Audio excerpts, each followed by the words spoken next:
G'day guys, and welcome to another episode of Omagic Tales, where we're telling the life story of one Linnton Craig Omeara. And continuing on from the last episode, today we're going to be talking about the years of 18 to 25 years old, and find out this is probably where things start to get really different and interesting, so let's take it away. So what was happening, because the last we were talking about, you were working on the farms with Gordon and your stepsister and stepbrother-in-law. Mm-hmm.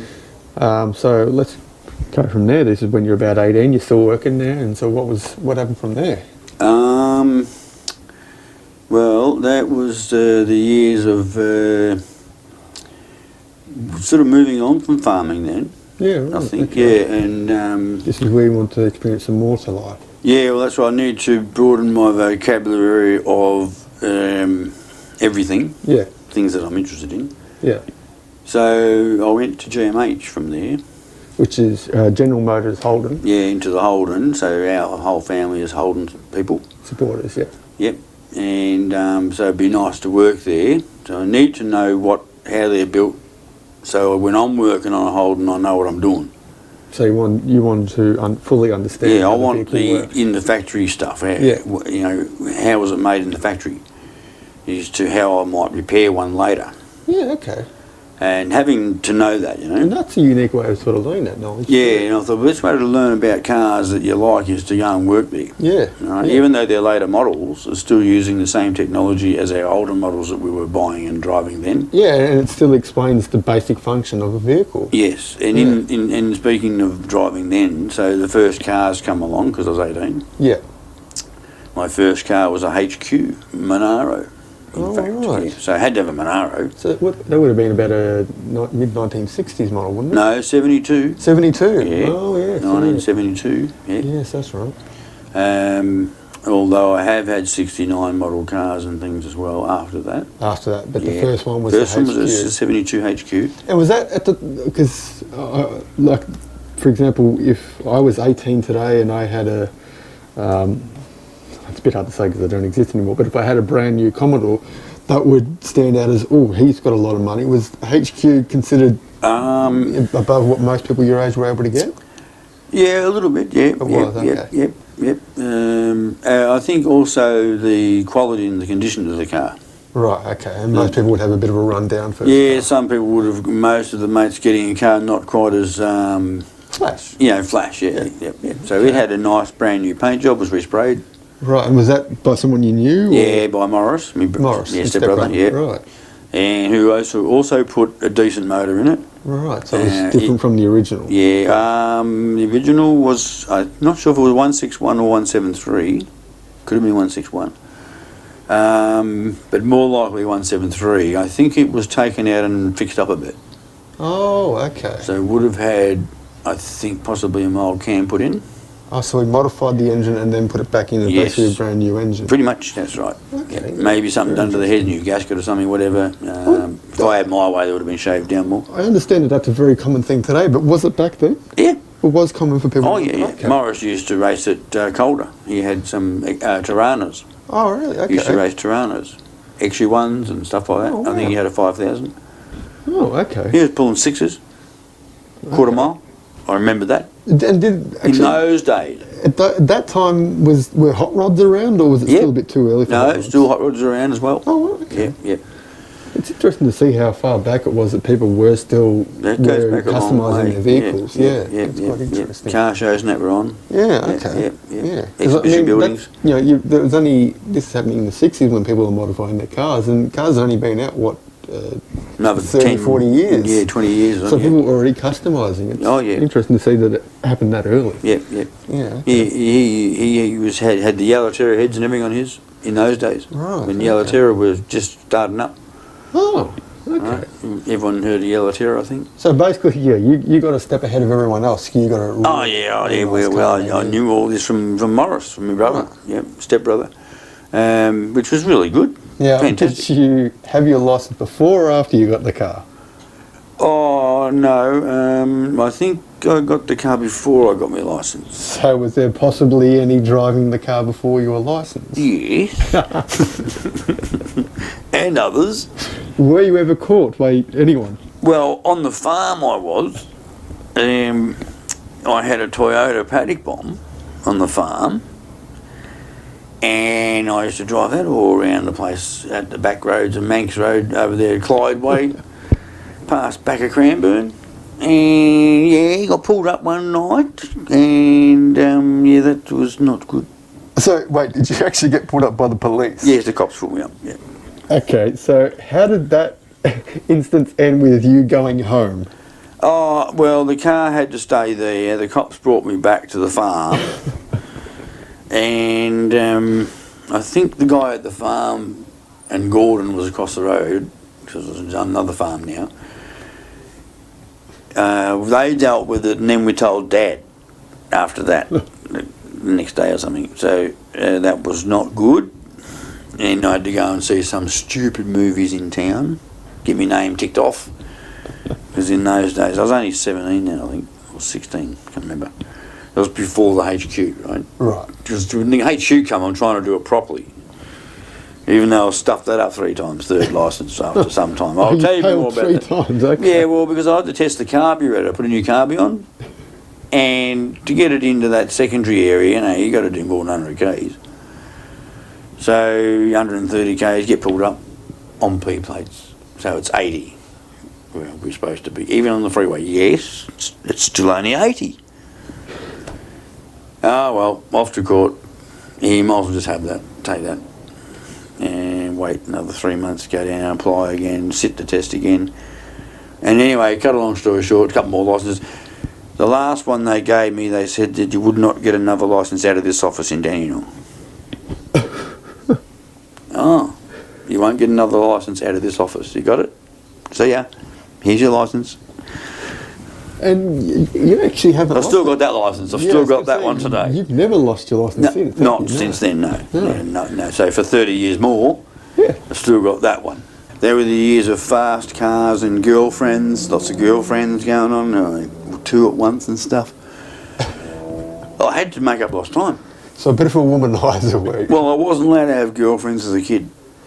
So Okay. psychological. So as soon as you could, you went, well, nuts. Look, I've got to make up for, right? The only way to make up with that is to double over, right? Because when you're doubling over, you're really saving time. You see, it's like doing 2 jobs at once. Anyway, we're back to the story. So, and then also frogs and snakes coming along a bit more. Right, so this was expanding from, because you're already interested in frogs. Yeah, so because you've now again, I turned wasn't into allowed to reptiles. keep all this stuff at home. So of remember, course there was- the Joyce years. Yep. And so I make up for that again. So I've got frogs in one tank, and I've got this in another tank, and I've got insects in another tank, and I've got snakes in this tank over here, red belly black snakes. Used So to keep. that's a venomous snake. Yeah. Was there, I'm not going to talk about licensing for In obvious those reasons. days, the licensing was pretty slack. Okay, Yes. never mind. But yeah. That's obviously quite a dangerous snake. So Yes. when you're first starting to get into this, is there an element of fear, or is there just none? You're just really interested? Oh, no, there's an element of fear. Yeah. I am shitting myself when I go in that tank. Right, Yeah, okay. yeah, So it's always? Always. Right. Yeah, And is constantly. it, Almost sweating. But Yeah, not. is it like an adrenaline fear or a real, well, I don't want to be doing this, I have No, to? I want them snakes on visual in the lounge room. Okay. And I will put up with the feeding exercise to have To that. appreciate the Yeah, visual. to appreciate the visual of them snakes whilst I'm studying them still more. I mean, I do have to admit, I am petrified of snakes. Yeah. But they have some very unique and beautiful patterns. Yeah, no, I'm not petrified of them. Yeah. I know what to do when I see them in the wild and stuff. Yeah. I know what to do if I got stung. I don't get stung. Because I Well, know hope what no I'm one gets doing. stung, 'cause most Anyway. I hope no one gets stung, because most of them get bitten. Yeah, I generally don't come across snakes much these days anyway. I'm not out there as much. Yeah. Because I've retired a lot from that now. Especially in suburbia, you don't get a lot of... Yeah, and there's not much snakes around anymore. here. Yeah. I've heard reports, but It's I've never seen one. It's on a very rare occasion around here. This is Yeah. where we are. It's a very built up. It's actually a little city here. Yeah. So you wouldn't get snakes around here. Yeah, and I wouldn't get one on the property because I've got so many other animals because of their scent. Yeah, it's a deterrent. Yeah, snakes won't go. They can smell scent just like any other animal, and they won't go where another animal's scent is. Especially other reptiles. Yes, they recognise the barriers. Yeah. So we've got water dragons, there's blue tongues, there's turtles, there's a drop rabbit, tongues. there's chooks, there's all sorts of other skinks on the property, there's frogs. Everything leaving a scent. Yeah, everything here that tells outside animals stay away. And 2 humans. Oh, and a possum or two. And a couple of bloody possums. Yeah. So there's a lot of scent. Yeah, You and it keeps them away. Snakes would come to this place and go, crikey. That's a I'm full in house. danger. Yeah, full house. Yeah, that's a very... I mean, and you've been here over 20 years and you've never had a snake. Never had a snake on the property, no. Never seen one. So it does go to prove having these types of animals, whilst not just enjoyable to own, they actually do something for your property and help. Yeah. Yeah. And we're recently learning about rabbits, and what we have learned straight away is that rabbits don't like possums and they can get rid of them off your property. And also mice and rats. And Because mice and rats, apparently we have not seen been any in since the we've had the area, rabbit. So There used to be in this area a lot of mice and rats. Yep. And since the rabbit there has not been one. and we can't see one now. Having said that, this is a very unique rabbit. So Yeah. So we're putting it down to scent again. We've seen him spraying his scent around, and we've seen him. He's got a scent gland. He punches it on everything. So we think that's got a lot of merit. Yeah. But we'll get back to the story. So Unless we're with COVID. the HQ Omeara. This is the time of girlfriends and Yeah, I got engaged twice. Just finishing off with the girlfriends, moving through that era. And was it to the same woman or? No, 2 different girls. Right, okay. Yeah, they were very lucky to have got that far. Anyway, they were privileged, and I did them that favour. It was because you've never been a person who wants to be married, have you? No. No, Yeah, so not too much, no. Yeah, it was. I guess you got to the point and said, "Oh wait, I better let them go before." Yes, we don't want to hold them up too much. Yeah. Yeah. Yeah. So, okay. 4 years was a good go. Okay. 4 years each. Yeah, okay. That's filled in 10 years. I of can my life. imagine why. Yeah, 3 years they're going. Why haven't you proposed yet? Then you get it over and done with and going, "Oh, no, this is bad." Yeah, okay. All right. That's after I've picked out of the best of a good lot, right? Yeah, won the lottery of women. Yeah. So back to singles. And so okay, moving on. Yeah, pretty much. I think so. Yeah, like the girls. Yeah, because otherwise we're getting into too much detail on the girls, and that might go a bit too far. Don't want to hold it up too much, like we said before, the girls. And actually left GMH. Oh, left. So how old were you when you left there? Geez, how old? Yeah. I can't remember. Must have been about getting on towards 30. Oh, so you were there for about, what, 12 years? No. I only did 7, 8 years there or something. Oh, okay. So you're probably late 20s. Yeah. Didn't not long enough to get me certificate. 10 years. Right. Unfortunately. What certificate was that? You get your 10-year long service certificate. Oh, your long service. Yeah. Right. And then 15 years. Okay. You get another one. Is that the same today? Yeah. And then 25 years you get another one. Okay, so now, so we're moving on from GMH. What happened? Oh, well, I went to Jayco Caravans after that. Right, I okay. didn't stay there long, about 3 or 4 months. And that, if not, they're the largest caravan maker in Australia. They are the best, the largest and the best caravans in Australia. It could even actually be the world. Yeah, and I think they still are today. Right, Yeah. that doesn't surprise me though. Yep. When I worked there, a couple of Joyce's relatives on her side worked there. Oh, okay. They were high up in management. Oh, they got you the job there. Well, as soon as I applied for the job, they recognised the name, Oh, okay. and I got the job. Right. So it wouldn't matter what I put in there really, as long as my name was on there. Yep. I had to apply properly.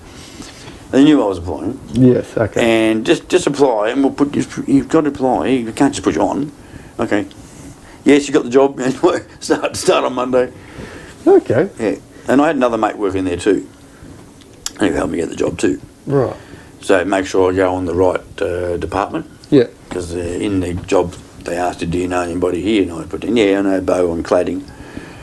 And that's how they try to fit you in with your mates. Okay. Which is pretty good of it.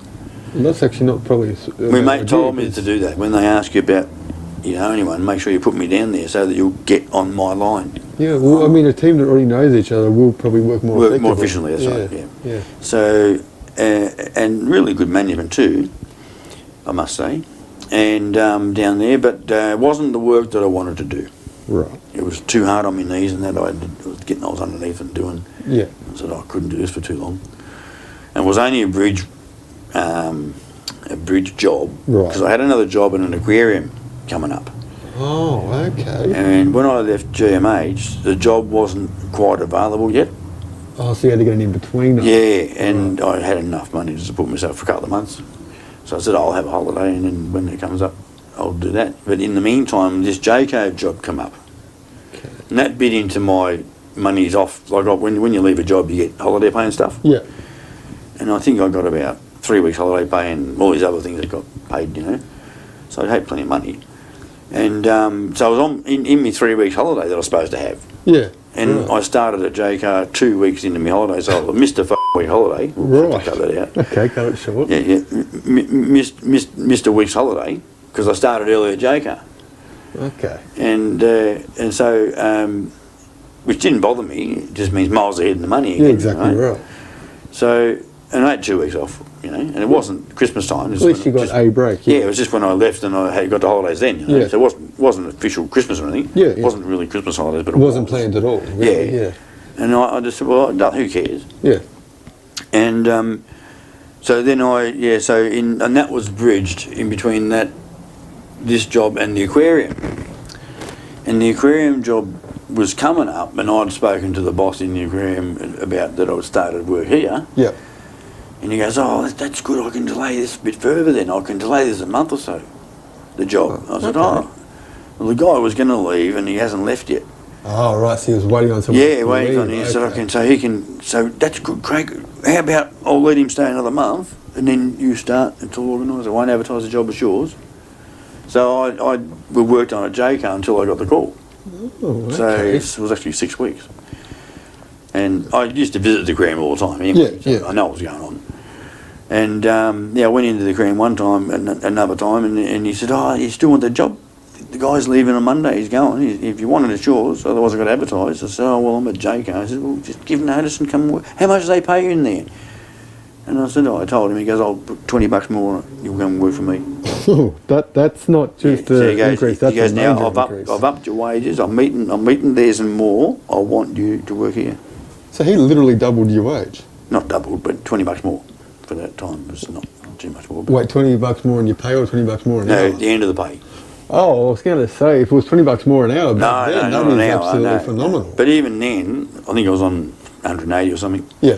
So and he said 200. You know, the Yeah, job. right, a week, okay. whatever it was. And I said, so, you know, it's more than matched the pay. He knew he had someone... Yeah, he wanted me to work for him. Yeah, Because of right. what I knew about fish already and animals and stuff. He was So most you would impressed. talk to him and... Yeah, because I was doing all the frog stuff and that, remember? Right. And yeah, and I got along well with him, you know. Yeah, okay. And he'd have a joke and I'd run the joke, you know, with him. Right. And just, he'd have a good old, he's having a laugh, you know. Yeah, okay. I'm just a customer, right? And now and again we had to look at this and say, shh, keep it down, customers. And so, was he got along well. someone... Before I worked there. Yeah, was he someone you learnt a lot from while you were there? Oh, yeah. Yes, he wanted me to learn the quarantine stuff. Oh, so he wanted to make sure you learnt the full business? Yeah. Okay. And not so much the business, but to learn more about the stock, the fish. Right. And because of my expertise already, he wanted me to be even more expert. It broadened my species of what I know about. So I said, he used to give me books to take home at night from the shop. Oh, so Books he good for really sale. would just do anything to further He'd say, go to the your shelf, knowledge. pick a book, go home, read it, have it for a week or 3 days and bring it back. Well, that's wonderful. You don't have to buy them, you know. Okay, $20 books and that, take them home, read I them. wish there was more management like that out Yeah, there. he said, I want you to learn everything in these books, learn it all. That is fantastic. He said, I've read all these. He goes, oh. There's really, No charge, nothing, you know. I mean, I don't mean offence to all the managers out there, but there is very few who are like that left. Yeah, and every now and again he'd say, we're getting this particular fish in. Yeah. There's a book out there about them, I think it's called blah, blah, blah. Take it home, read up about these. They're coming in on the next order.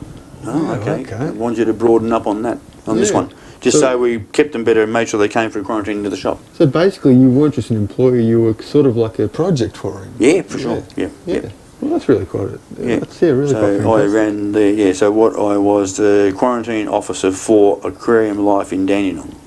It was in Dandenong? Yeah. Oh, okay. On Thomas Street. Right. I thought it was actually a little further away. It was the biggest aquarium this side of the Southern Hemisphere. And it's gone now, isn't it? Gone now. Yeah. How long ago did it close? Oh, that was 20 years ago, something now. 20 years ago. It closed after I left. Oh, really? What does that tell you? Did he sell it up or? Yeah, he sold it up, yeah. Yeah, maybe he goes, all right, I'm done teaching him, I'm done. Yeah, I'll sell it we're all done here. Yeah. Yeah. Okay. And I went to Foldings after that. Foldings Oh, Pharmaceuticals to learn about laboratory stuff more. I wanted to know more microbiology stuff. And so that was what, just after 25? Yeah. Right. Yeah. Okay. Yeah. And that's why I did 11 years there. And got my certificate for that, and then out of there. Okay. But I was driving forklifts there, so. Okay. Forklift driver there. Well, that brings us to the, I guess that brings us to the end of the years we're talking about today. And next episode, I think we'll probably do the next 10 years. What do you think? 26 to 35? Yeah, something like that. Yeah. So then we'll be talking about them, and that'll be next Monday. So watch out for that, and we'll see you then. Bye for now. Yep, see you later.